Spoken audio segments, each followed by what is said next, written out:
Suicide ನ hotspot ಆಗ್ತಾ ಇದೆಯಾ ನಮ್ಮ ಮೆಟ್ರೋ?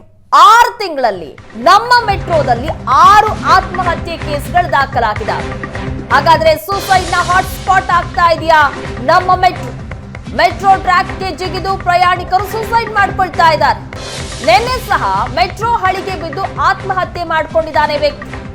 ದೊಡ್ಡ ಕಲ್ಲಸಂದ್ರ ಸ್ಟೇಷನ್ ನಲ್ಲಿ ಟ್ರ್ಯಾಕ್ಗೆ ಜಿಗಿದು ವ್ಯಕ್ತಿ ಆತ್ಮಹತ್ಯೆ ಮಾಡ್ಕೊಂಡಿದ್ದಾನೆ. 3 ದಿನದ ಹಿಂದೆ ಮೆಟ್ರೋ ಟ್ರ್ಯಾಕ್ಗೆ ಜಿಗಿದಿದ್ದ ಬಾಲಕ. ಸೆಕ್ಯೂರಿಟಿ ನಿರ್ಲಕ್ಷ್ಯದಿಂದಲೇ ನಡೀತಾ ಇದೆಯಾ? ಹಾಗಾದ್ರೆ ಪದೇ ಪದೇ ಇಂತಹ ಘಟನೆಗಳು. ಮೆಟ್ರೋ ಸೆಕ್ಯೂರಿಟಿ ವಿರುದ್ಧ ಮೆಟ್ರೋ ಪ್ರಯಾಣಿಕರು ಆಕ್ರೋಶವನ್ನ ವ್ಯಕ್ತಪಡಿಸ್ತಾ ಇದ್ದಾರೆ.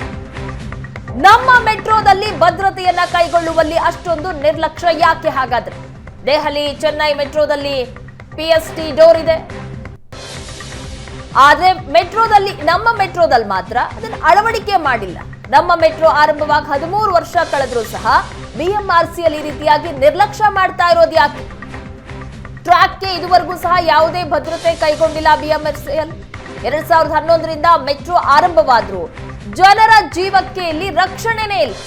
ನಮ್ಮ ಮೆಟ್ರೋ ಪ್ರಯಾಣಿಕರ ನಿರ್ಲಕ್ಷ್ಯವ ಅಥವಾ ಸಿಬ್ಬಂದಿಯ ನಿರ್ಲಕ್ಷ್ಯವ ಗೊತ್ತಿಲ್ಲ. ಸರಿಯಾಗಿ ಸೆಕ್ಯೂರಿಟಿ ಇಲ್ಲ, ನಿರ್ಲಕ್ಷ್ಯ ತೋರ್ಲಾಗ್ತಾ ಇದೆ ಅಂತ ಈಗ ಪ್ರಯಾಣಿಕರು ಆಕ್ರೋಶ ಹೊರ ಹಾಕ್ತಾ ಇದ್ದಾರೆ.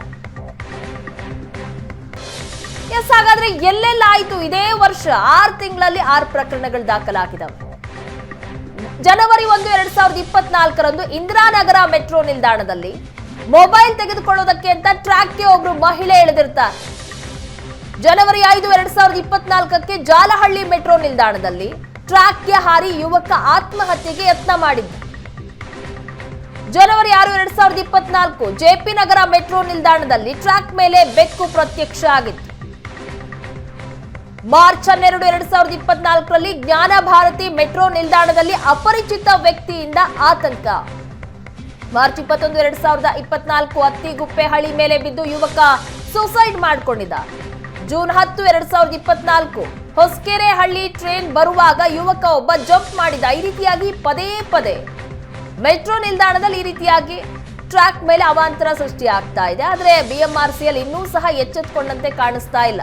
ಸರಿಯಾದಂತಹ ಸೆಕ್ಯೂರಿಟಿ ಇಲ್ಲ. ಸೆಕ್ಯೂರಿಟಿ ಇದ್ರೂ ಸಹ ಈ ರೀತಿಯಾದಂತಹ ಘಟನೆಗಳು ಸಂಭವಿಸ್ತಾ ಇದೆ ಅಂತ ಆಕ್ರೋಶವನ್ನು ವ್ಯಕ್ತಪಡಿಸ್ತಾ ಇದ್ದಾರೆ ಈಗ ಪ್ರಯಾಣಿಕರು.